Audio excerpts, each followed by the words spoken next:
नमस्कार, स्वागत है आप सभी का हमारे YouTube चैनल में। आज के इस वीडियो में आप श्रवण करेंगे फाल्गुन मास के शुक्ल पक्ष की आमल की एकादशी, आमला एकादशी व्रत की पवित्र पावनी कथा। चैनल पर नए हैं, चैनल को सब्सक्राइब कर दें, वीडियो को लाइक करके कमेंट में जय श्री कृष्णा जरूर लिख दें। आइए श्रवण करते हैं आमल की एकादशी महात्म्य की कथा।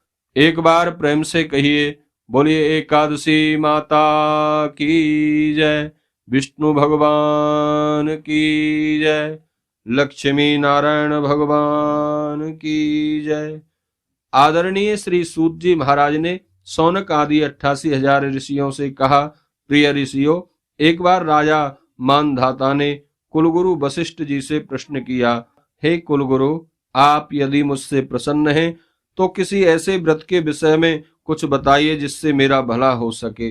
वशिष्ठ जी ने उत्तर दिया, राजन, फागुन महीने के शुक्ल पक्ष की एकादशी का व्रत अत्यंत उत्तम माना गया है, जो मोक्ष प्रदान कर मनुष्य का कल्याण करने वाला है। इस व्रत को आमला एकादशी, आमल की एकादशी व्रत के नाम से जाना जाता है। यह व्रत सभी पापों का नाश करने वाला है। इस व्रत से ऐसा फल मिलता है जैसा कि 1000 गौदान करने से मिलता है। आमले की उत्पत्ति जो है वह भगवान विष्णु के थूक से हुई है, अतः यह फल और इसका वृक्ष बहुत पवित्र माना जाता है। अब मैं आपको इससे संबंधित एक पौराणिक कथा सुनाता हूँ, ध्यान पूर्वक सुनिए। एक नगर था, उस नगर का नाम था वैदिक। उस नगर में ब्राह्मण, क्षत्रिय, वैश्य और शूद्र जातियों के लोग बड़े आनंद से रहते थे। जैसा कि वैदिक शब्द से ध्वनित होता है, वहां वेद ध्वनि सदैव गूंजती रहती थी। उस नगर में ना तो कोई पापी था, ना दुराचारी या नास्तिक। चंद्रवंशी राजा चैत्ररथ वहां राज्य करता था। चैत्ररथ अत्यंत धार्मिक एवं प्रकांड विद्वान था। उसके राज्य से गरीबी और कंजूसी दूर रहती थी। राज्य की प्रजा विष्णु भगवान की भक्त थी तथा प्रत्येक एकादशी का व्रत करती थी। एक बार फाल्गुन महीने के शुक्ल पक्ष की आमल की एकादशी के दिन राजा एवं प्रजा के बच्चे से लेकर वृद्ध नर नारियों ने इस एकादशी का व्रत किया। राजा प्रजाजनों के साथ मंदिर में आए और कलश स्थापित करके धूप, दीप, नैवेद्य, पंचरत्न, छत्र आदि से आमले की पूजा करने लगे। सभी ने आमले की इस प्रकार स्तुति की, हे आमल की, आप साक्षात ब्रह्म रूपिणी हैं। आपका जन्म देवादिदेव विष्णु भगवान के थूक से हुआ है और आप सभी पापों का नाश कर देती हैं। हम आपको प्रणाम करते हैं, कृपया हमारा अर्घ्य स्वीकार करें। आपका भगवान श्री राम ने भी सम्मान किया था। हम आपको बारंबार नमस्कार करते हैं। हमारे पापों को नष्ट कर हमें कृतार्थ करने की कृपा करें। मंदिर में सभी ने रात्रि जागरण किया।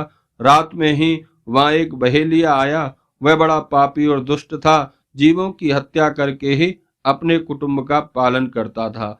उस समय उसे बड़ी भूख लगी थी। वह प्यासा भी था, अतः बहुत घबराया हुआ भी था। वह इस इच्छा से मंदिर में एक कोने में बैठ गया कि शायद कुछ खाने पीने को मिल जाए। वहां बैठा वह विष्णु भगवान की कथा और एकादशी महात्म्य सुनने लगा। इस प्रकार उसने पूरी रात अन्य लोगों के साथ जागरण करके बिताई। प्रातःकाल हुआ तो सभी लोग अपने अपने घर चले गए। बहेलिया ने भी अपने घर जाकर भोजन किया। कुछ समय बाद बहेलिया का प्राणांत हो गया। यद्यपि उसने जीवन भर जीव हत्याएं की थीं, परंतु आमल की एकादशी के व्रत तथा रात्रि जागरण के फल स्वरूप राजा विदुरथ के पुत्र के रूप में जन्म लिया। वहां उसका नाम रखा गया वसुरथ। जब वह बड़ा हुआ तो धन धान्य से संपन्न होकर चतुरंगणी सेना द्वारा वह 10,000 गौओं का पालन करने लगा। वह सूर्य के जैसा तेजस्वी, चंद्रमा जैसा कांतिमान और विष्णु भगवान का भक्त, भगवान विष्णु के समान ही पराक्रमी और पृथ्वी की तरह क्षमाशील था। वह अत्यंत धार्मिक था, सदैव सच बोलता था तथा विष्णु भगवान का परम भक्त था। सभी प्रजाजनों को एक समान समझता था और सबका पालन करता था। वह नियम पूर्वक प्रतिदिन दान किया करता था। एक दिन वसुरथ शिकार खेलने के लिए जंगल में गया। वहां वह दिशा भ्रम होकर रास्ता भूल गया और भटकता हुआ एक वृक्ष के नीचे जाकर सो गया। उसी समय वहां पहाड़ी डाकू आए। डाकुओं ने राजा को अकेला सोता हुआ देखा तो वे मारो मारो कहते हुए उसकी ओर दौड़े। वे कहने लगे, इस दुराचारी राजा ने हमारे माँ बाप, बेटे पोतों एवं अन्य सगे संबंधियों को मारा है और हमें देश से निकाल दिया है। अब हमें चाहिए कि इसे मारकर अपने अपमान का बदला चुका लें। अपने विचार के अनुसार डाकुओं ने राजा पर अस्त्र शस्त्र से वार कर दिया, पर राजा के शरीर पर उन अस्त्र शस्त्रों की चोट का कोई प्रभाव नहीं पड़ा। उल्टे अस्त्र शस्त्र ही नष्ट हो गए और राजा को ऐसा लगने लगा कि उस पर फूल बरसाए जा रहे हैं। संयोग ही समझ लीजिए कि डाकुओं के हथियार उल्टे उन पर ही चोट करने लगे, जिसके कारण वे सब बेहोश हो गए।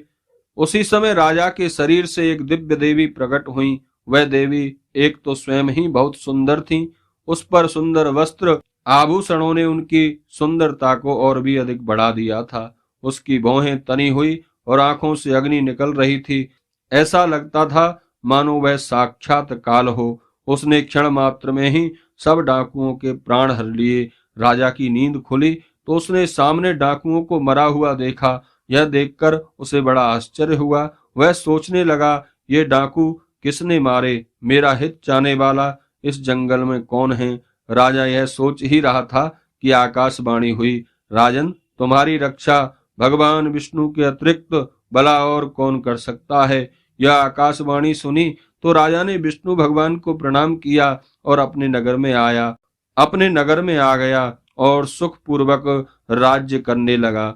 यह सब आमल की एकादशी के व्रत का प्रभाव था। राजा के शरीर से प्रकट हुई दिव्य देवी वही एकादशी माता थी। जो मनुष्य एक भी आमल की एकादशी का व्रत रख लेता है, उसको प्रत्येक कार्य में सफलता मिलती है। वह इस लोक के सारे सुख भोग कर अंत में विष्णु लोक को चला जाता है। इस दिन आमले के पेड़ के नीचे कलश स्थापित करके धूप दीप नैवेद्य और पंचरत्न से भगवान परशुराम जी का पूजन करना चाहिए। आहार में आमले का प्रयोग करते हैं। बोलिए विष्णु भगवान की जय।